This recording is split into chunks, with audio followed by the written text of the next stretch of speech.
क्या किसी ने ख्वाजा साद रफ़ी की चीखें सुनी थी? क्या किसी ने हनीफ अब्बासी की चीखें सुनी थी?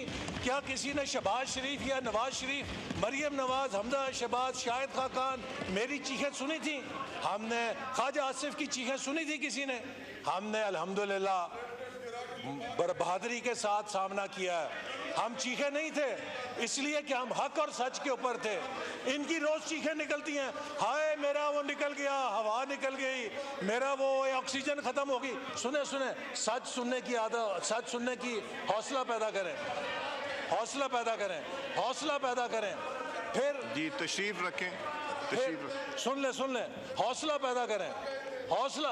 आपकी बात सुनी है ना मैंने, लीडर ऑफ ऑपोजिशन साहब, आपकी बात अमल से सुनी है, अब आप जवाब सुनने का हौसला पैदा करें। हाँ तो फिर चुप करके बैठ के सुने जरा। सो जनाब स्पीकर, आज ये जो कुछ इनके साथ हो रहा है ये किसी का किया हुआ नहीं है।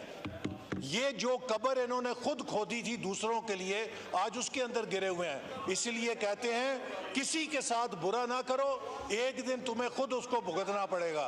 तो लिहाजा हमने जाके अमेरिका के कांग्रेस में सेनेटर्स के पांव नहीं दबाए थे, हमने हाउस ऑफ लॉर्ड्स के जाके आगे हाथ नहीं बांधे थे, हमने अपने मुकदमे पाकिस्तान के वानों में लड़े थे, हमने पाकिस्तान के इदारों में अपनी बेगुनाही साबित की थी।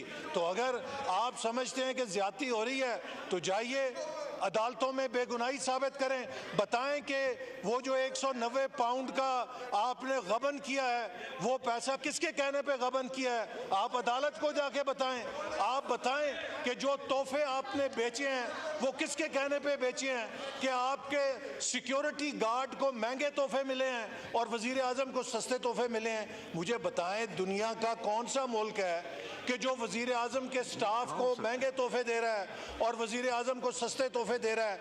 तो जो आपने हेरे फेरियां की हैं, आप दूसरों से रसीदें मांगते थे, आपसे तो ये कहा जा रहा है कि आप भी रसीदें दिखा दें।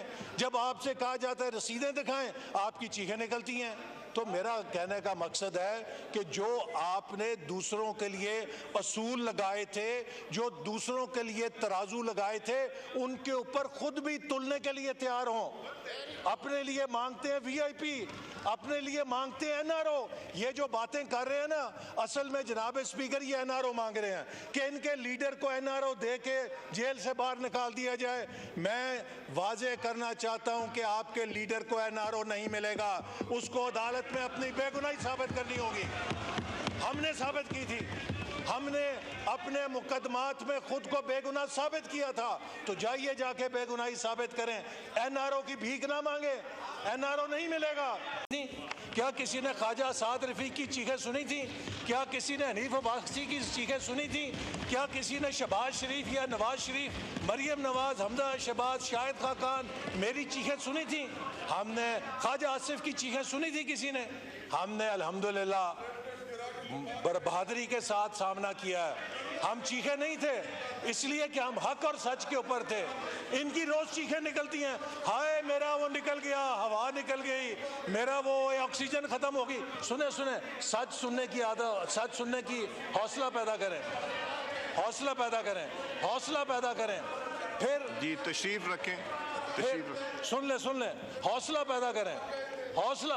आपकी बात सुनी है ना मैंने, लीडर ऑफ ऑपोजिशन साहब, आपकी बात अमल से सुनी है, अब आप जवाब सुनने का हौसला पैदा करें।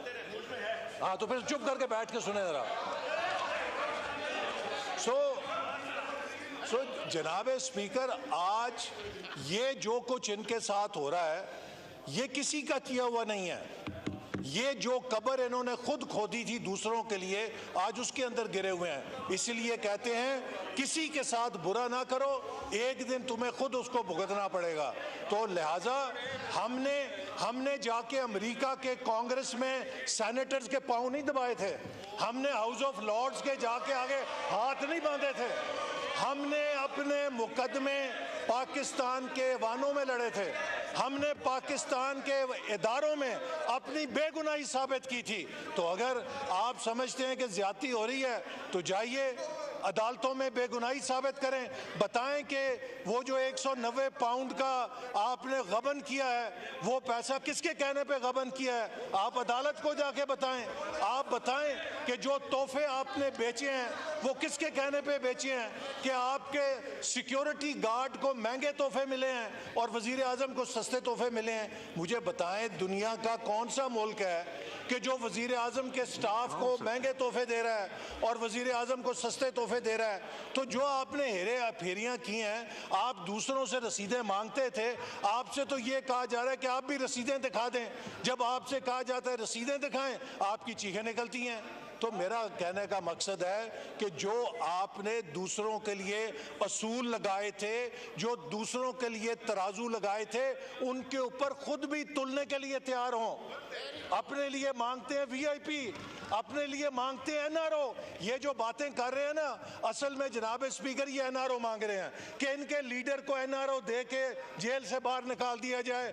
मैं वाजे करना चाहता हूं कि आपके लीडर को एनआरओ नहीं मिलेगा, उसको अदालत में अपनी बेगुनाही साबित करनी होगी।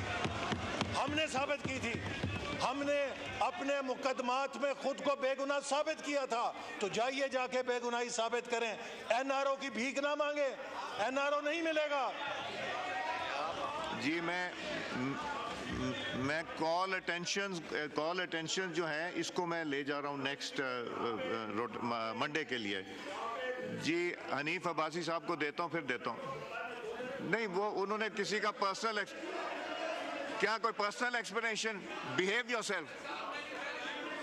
हनीफ अब्बासी साहब बात कीजिए। बिस्मिल्लाहिर्रहमानिर्रहीम। मैं बड़ा मशकूर हूँ जनाब स्पीकर आपका। और आज जिस तरह लीडर ऑफ द अपोजिशन ने बातें की हैं, मैं ऐसर इकबाल साहब ने सारी बातें कर ली हैं और बड़े अच्छे पैराए में की हैं, ऐसे तरीके से की हैं। लेकिन मैं लीडर ऑफ द अपोजिशन को बलूचिस्तान का जो दर्द आज उठा है, मैं उनको याद करवाना चाहता हूं कि ये बुनियाद बलूचिस्तान के अंदर महरूमी की बुनियाद दादा अबू ने रखी थी और दादा अबू के ऑपरेशन के बाद वहां पर लोग जो थे पहाड़ों पे चले गए थे। ये रिकॉर्ड की बात है, ये तारीख की बात है। अब आ जाएं, दादा अबू कौन? अब आ जाएं, इनकी तकालीफ का जिक्र हो रहा है और मुझे बड़ा अफसोस होता है कोई पॉलिटिकल वर्कर जो है जब वो जेल में जाके चीखें मार रहा हो तो उसे सियासत से दस्तबरदार हो जाना चाहिए। ये कैसी जेल है जनाब स्पीकर, जिसके अंदर देसी मुर्गी भी मिल रही है, जिसके अंदर मक्खन भी है,